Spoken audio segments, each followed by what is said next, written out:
Hey friends, welcome back to my channel. And if it's your first time here, I'm Janetta, an author who loves to draw.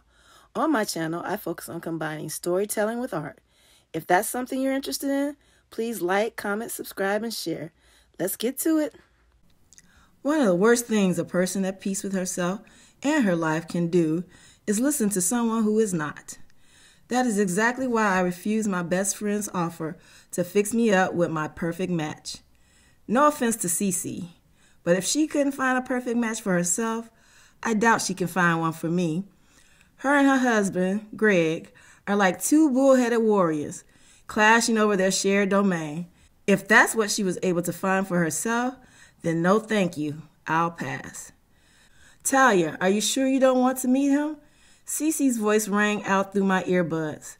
She called me while I sat in my favorite cafe, waiting for my bi-weekly treat of overpriced coffee and calorie-loaded coffee cake. Most definitely. I like going home to peace and quiet, and I'm done giving up my happiness to be a part of a couple. Appreciate the offer, but I'm good.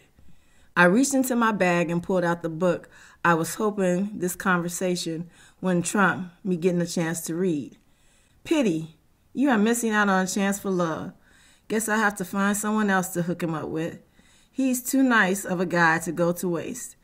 Cece's voice was covered in determination, and I felt sorry for her next target.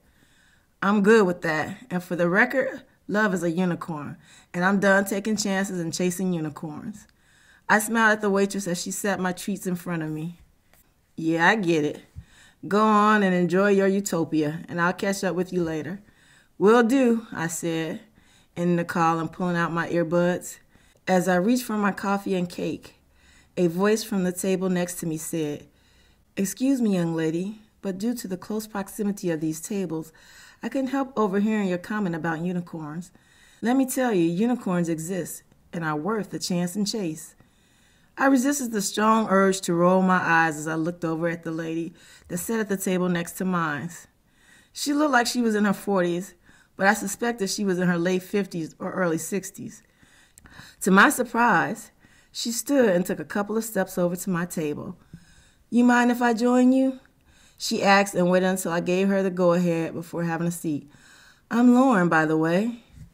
"Talia," I responded, and then for the next hour listened, first impatiently before becoming captivated, to her recounting of how she and her Walter met and the wonderful life they created for themselves. She didn't sugarcoat it either, sharing the highs and lows. Once she was done, all I could say was, "Wow. Are you two still together?" She smiled and looked out the cafe window and waved someone in. A tall, distinguished-looking man folded himself out of the white Cadillac, parked in front of the cafe.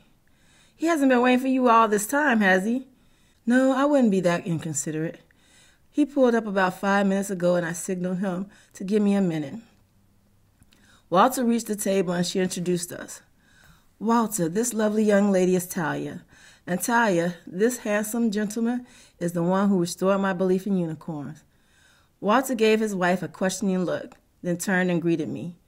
"Nice to meet you, Talia." "Same here, Walter. Nice to meet you," I replied, almost feeling starstruck meeting the leading man in Lauren's story. "Are you ready to go?" he asked his wife. "I am. Look, Talia, it was nice talking to you, but I feel like I cheated myself by doing all the talking. How about we meet here same time next week, and I can get to know you better?" She stood and placed her bag on her shoulder before placing her arm around Walter's waist. "Sure, that would be nice," I said, truly meaning it. I watched them walk out the door together, looking like new love and not love that's been together for 34 years. She almost had me willing to go chasing unicorns. But even though she showed me that they do exist, it doesn't negate the fact that they are rare. I looked at my watch and decided to order another cup of coffee to go with the cake I hadn't touched. On the drive home, Lauren made a phone call. "I think you may be right. I'll know for sure after I talk to her next week. If all goes well, I'll set up another coffee chat with her and have Quentin pick me up. If we are right, sparks should fly, and we can just let nature take its course. I'll keep you posted, Cece." Lauren hung up the phone and smiled. "Our son is going to kill you if he finds out. Walter told his wife, shaking his head.